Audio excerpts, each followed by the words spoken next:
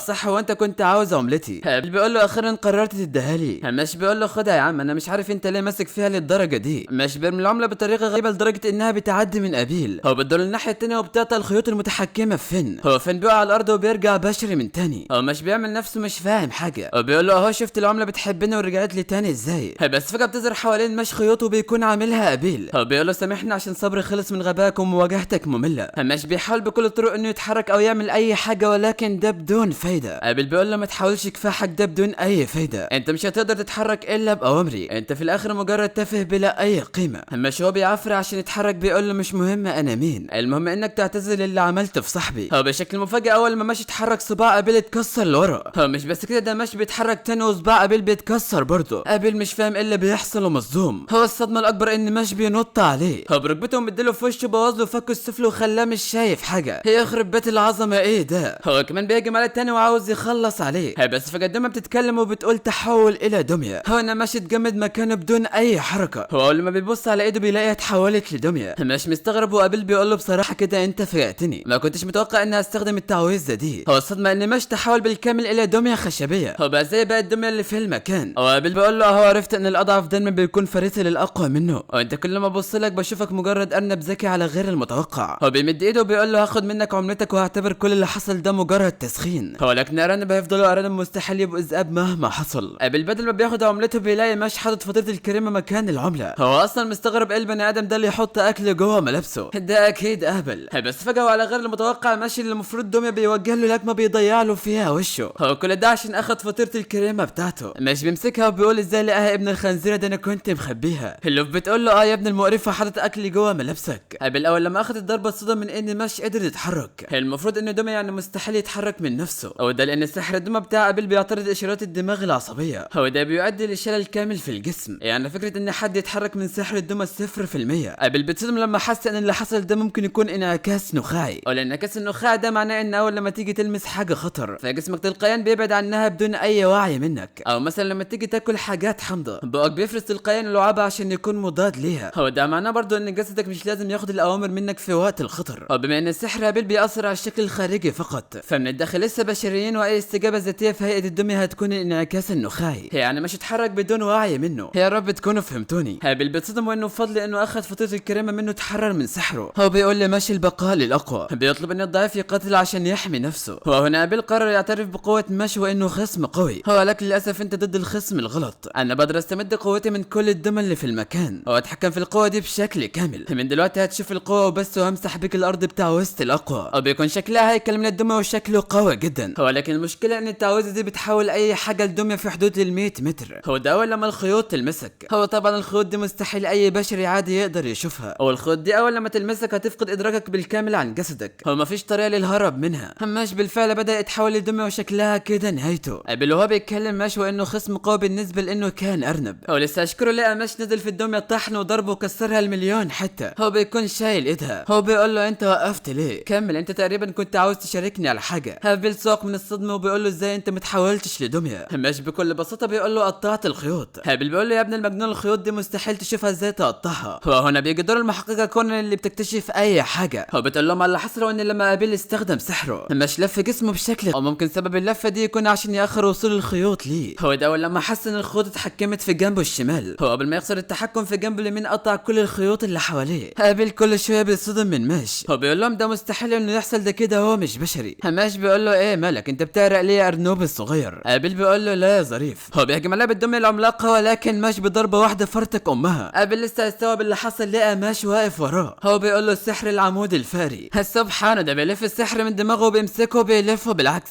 هو ادرك ابل انه هو اللي كان الارنب طول الوقت. هو مش نزل بيه على الارض وكسر له وشه والارض معاه. وهنا ابل بيفتكر موضوع امه اللي كانت دايما كريمه مع كل الناس مع انها نشأت في عائله نبيله. هو ما تكبرتش على الفقراء والمساكين وكانت بتعاملهم احسن معامله. هو في يوم من الايام امه تم قتلها. هو ده حصل لما كانت في يوم من الايام بتوزع اكل للفقراء. هو ظهر شخص غريب وكان عاوز ياخد كل الاكل لنفسه. هو لما هي كانت بتمنعه قتلها بالسكينه وسقطت على الارض. ابل بيقول لي ماشي عشان كده امثالكم مش محتاجه للشفقه، بسبب حساله المجتمع دول احنا مش عارفين نعيش في سلام. هو دورت على الشبه والمنبوذين والمضطهدين في العالم ده عشان انفذ خطتي. هو انت مش هتقدر تغير افكاري. الضعيف والفقير هم مجرد موارد لازم يتم استغلالهم. هو ده قانون العالم. مش بيقول لما في كل مستويات البشر موجودين الاشرار. هو بعدين في الليمون بما انك خسرت. ابل بيقول له صح انا خسرت عشان كده احرر كل الدم اللي هنا. مش بيقول له بما انك عملت كل ده عشان والدتك فانت كده مش شرير زي ما انا كنت فاكر. ابل بيحرر الدم واصدقاء ماش كمان. هو اشتغلوا هم 3 فين والليمون وماش زي المجانين. هو عملوا فرح انهم اخيرا فازوا. هو فرحانين باللي عمله ماش. هو دوت يعني وشه مش باين له ملامح. هو بيصحى في الارض من كتر ما جسمه مفيهوش حته سليمه. هو ابل قاعد يتريق عليهم وهو بيشوفهم بيعملوا الهبل ده كله. هو فجاه بدا يسالوا عن كراون اللي محدش شافه من فتره. هو على سيرته بنشوفه هو ماشي. هو فجاه ران بيوقفه ويقول له وقف عندك، انت اكيد مش من الطلاب. هو بيهجم عليه بسرعه ولكن كراون بيصد هجمه ران. هو الصدمه ان ده مش كراون، ده واحد من فريق زيرو البريء متنكر على هيئه كراون. ران بيقول له انتوا منظمه سحريه بتعمل في الخفاء كل شيء غلط، انتوا بتعملوا ايه هنا في المدرسه؟ جاوب والا اقتلك. الشخص الغريب ده بيقول له احنا بندور على شخص معين، هو المفروض انه يكون في المدرسه دي. هو كلفنا ابيل يبحث عنه ولكن فشل. هو بكل استفزاز بيقول له انا لازم اقتل ابيل عشان فشل في المهمه اللي انا كلفته بيها. فسلام انت بقى. هو لسه هيمشي ران بيهجم عليه بس فجاه بيتم منعه من قبل شخص اخر. هو المشكله ان كل واحد فيهم قوته بتساوي قوه راين، يعني طلابها يروحوا فيها لو سبتهم يروحوا لابيل. بعد كده بنشوف رايزر اللي ماشي بيخبط في كل حاجه ومش قادر يتحرك. هو بيفتكر كلام ابيل لما قال له انت اداتي خليك ورايا. هو بنروح نشوف ماشي واصحابه اللي فرحانين وعاملينها فرح. هو فجاه ماشي قال لهم هروح اعمل زي الناس وارجع لكم. هو دوت واللي من وفين قالوا اخيرا المشاكل خلصت وهنرتاح شويه. بس المنحوس بيدخل عليهم احد اعضاء زيرو البريء. هو بيقول لهم غريد انت هو من وشي لفرمكم. هو بيروح ويقف قدام ابيل وبيقول له ايه المنظر اللي انت فيه ده؟ الشكل في حد عمل منك لحمه مفرومه، انت حتى ما قدرتش تبقى اقوى واحد في المدرسه. المدرسه، انت مالكش اي لازمه غير انك اديتني معلومات مهمه عن المدير ويلبر، هو لكن انت لسه ما لقيتش الواد اللي بندور عليه، بس خلاص انت بقيت كارت محروق ومش عاوزينك تاني. ماشي، هو داخل من الباب بيقول لهم ايه رايكم في حد عاوز فطيره كريمه؟ الواد بيستغرب هو ماله الغبي ده، هو مش شايف ان في حاجه مهمه بتحصل. ماشي بكل غباء بيقول لهم ايه خلصتوا الحفله ولا لسه؟ هو قعدوا يبصوا لبعض ومش في حاجه بتدخل في انفه، هو بيعطس طبق الفطير كله طار على المجرم، هو بيلزقه في الشوك اللي في راسه. ماشي بيقول له انا اسف بس احنا محتاجين الفطير اللي على دماغك ده عشان كنا عاوزين ناكلها. الواد بيرميهم على الارض وبيقول له سكلتك امك انت ايه اللي عملته ده؟ بس فجاه دماغه بتصدع وبيقول شكل الواد اللي كنا بندور عليه موجود وقريب من هنا، بس اول لما راس الفطر ده دخل دماغي صدعت، هو لكن مستحيل يكون هو ده الشخص اللي بندور عليه. هو بيكون متردد جدا ان ماشي هو الشخص اللي بيدور عليه، هو لكن بيقول خلينا الاول نخلص اللي جيت عشانه وهو اني اقتل ابيل. هو بيكتفه بيقول له شايف انت ضعيف ازاي؟ هو دلوقتي جه وقت موتك. هو بيهجم عليه بسحر وفي اخر لحظه بيظهر رايزر وبياخد الهجوم مكان ابيل، هو وسط صدمه كل اللي في المكان. رايزر وهو بيكح دم بيقول لي ماشي انا اسف اني ما قدرتش اكل معاك فطيره الكريمه. المجرم بيقول ازاي ده حصل؟ ده المفروض ان الهجوم ده يكون قتل، هو لكن تاثير الهجوم قل لما مشى رمش زي الهجوم خلى مسار السحر يتغير. المجرم بيقول لهم شكل القمامه اتلمت على بعض انتم مثيرين للشفقه. ماشي من كتر الغضب بيدوس برجله على الارض بيخليها تتفرتك. المجرم فقد وزنه وهو مذهول ومش مصدق اللي بيحصل ده، كمان ماشي بالصخور اللي طلعت من الارض بيضربها برجله في وش المجرم، هو لكن نكتشف ان المجرم في اخر لحظه قدر انه يوقف الصخره بسحره. هو بيقول لهم واضح كده ان في واحد هنا سريع الغضب. كويس اهو بالمره قتلك مع ابيل. مش بيقول له يا ابن المعفنه انت لحست الصخره وشكلك كبرت وخرفت، هو لكن على العموم انا لازم اودي رايزر المقنن للمستشفى بسرعه، حاول توقفني وانا هخليك سيخ شاورما. المجرم بيقول له شكلك اهبل، طيب وريني تنقذه ازاي. هو بيهجم عليه بهجوم من الفولاذ، مش بيقدر يتخلص منهم ولكن بسرعه البرق هجوم تاني نزل عليه، هو ما قدرش يعمل حاجه من سرعته واتبهدل منه. هو مش بس كده ده كمان بيفشخه بهجوم كسح ومش شكله راح فيها. هو المجرم بيقول له هو انت كلام على الفاضي وبيضحك زي المجنون. ابل بيقول مستحيل يقدر يفوز عليه مهما عمل، ده بيقاتل واحد من مجموعه زيرو البريء، كل اللي في المدرسه اضعف منهم لانهم متولد بمواهب ومميزات لا تحصى. هو بيفتكر كلام امه عن المميزات، هو فجاه بيلاقي هجوم نازل عليهم وماشي بيتصدى ليه. ابل بيقول لي ماشي انت لازم تستسلم، احنا مش قدهم ومستحيل نفوز عليه. هو رايزر كان غبي وهو ما كانش لازم يحميني، مفيش سبب اصلا يخليه يعرض حياته للخطر عشاني. مش بيظلمه بيقول له عشان انت خليته سعيد، هو ملهوش حد وكان وحيد من غيرك، انا عارف ده لاني زيه بالظبط، احنا ننقذه وناكله الكريمه اللي كان عاوز ياكلها. ابل لما سمع كلام مش بيفتكر كلام امه لما قالت له احنا طلعنا محظوظين اكتر من اي حد تاني، هو الموهبه والمميزات مش كل حاجه ولازم تحط نفسك مكان اي حد. مش لسه بيعافر ومش عاوز يستسلم. هو انا راضي بيفتكر ماضيه المأساة مع عيلته بسبب عين الشيطان اللي بيمتلكها، هو انكر وجوده وساعتها ابل شافه وقال له عينك دي مفيده جدا. الرايزر قال له انا اسف بس ما تقلقش هحاول ان ما بوصلكش عشان ما بطلش سحرك. ابل قال له بطل عبط انت هتستخدم العين دي عشانه ما تقلقش هخلي العالم كله يعترف بوجودك. الرايزر بيكح دم بيقول لابل استغل الموقف ده واهرب بسرعه. بنروح لماشي اللي مش قادر يعمل حاجه غير انه يتصدى للهجمات بصعوبه جدا. هو المجرم بيقول له انت ضعيف هو ده كل اللي قادر تعمله، هو المصيبه ان الهجوم ده من الفولاذ. هو مش بس كده المجرم ابن الهرمه بيعلم مستوى السحر وبيهجم هجوم من عالم موزع على ماش، هو شكله كده خلاص هيودع. بس فجاه بنلاقي ابيل بدميته بيدافع عن ماش بشكل غير متوقع، كل اللي في المكان مصدومين من اللي عمله ابيل. هو بيقول لهم حتى ضعيف عنده الحق في انه يدافع عن نفسه. المجرم بيقول لابيل انت بتعمل ايه؟ انت اكيد اتجننت، انت عارف ان لا انت ولا اي حد هنا يقدر يهزمني. ابيل بيقول له بعمل الصح بايدي دي. هو بيهجم عليه بالدميه العملاقه بس في لمح البصر المجرم دمر الدميه ولا كانه عمل اي حاجه. هو بيقول له ايه العبط ده؟ سحرك ده مستحيل يلمسني. هو فجاه ماش بيخرج من بق الدميه وبيقول له سيب راز يا ابن الهرمه. الواد لسه يستوعب اللي بيحصل لقى ماش بيديله بالبوكس في وشه،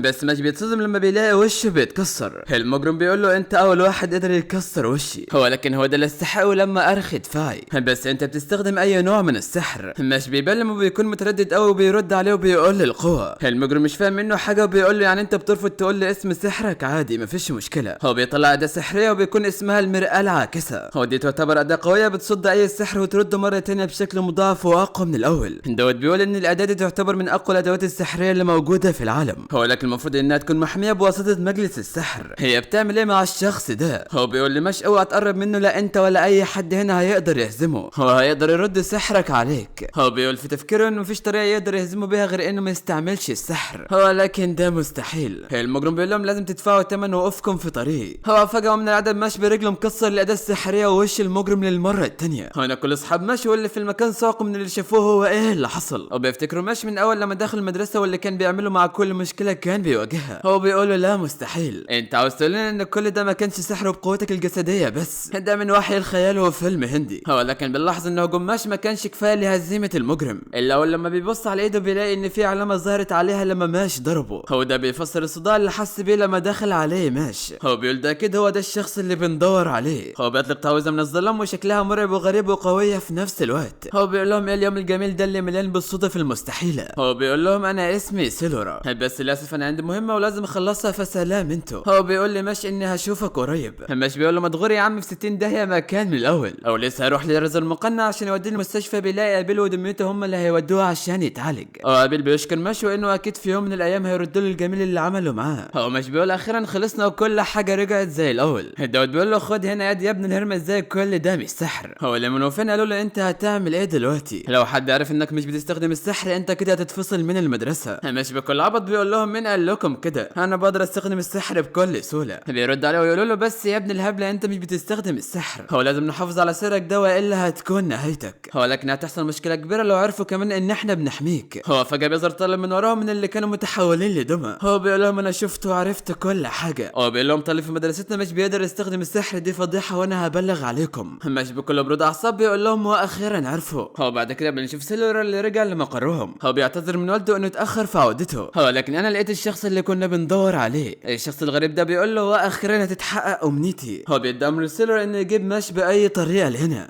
هو بس كده للاسف الفيديو الانمي خلص. هو طبعا لسه في موسم تاني، اول لما ينزل هنلخصه ان شاء الله، عشان كده اشتركوا في القناه وفعلوا زر الجرس. هنوصل الفيديو ده ل 10,000 لايك عشان نعرف ايه اللي هيحصل في الموسم الجاي. هو مصير مش بعد كل المشاكل اللي عملها في المدرسه. هو اشوفكم في الفيديو الجاي، سلام.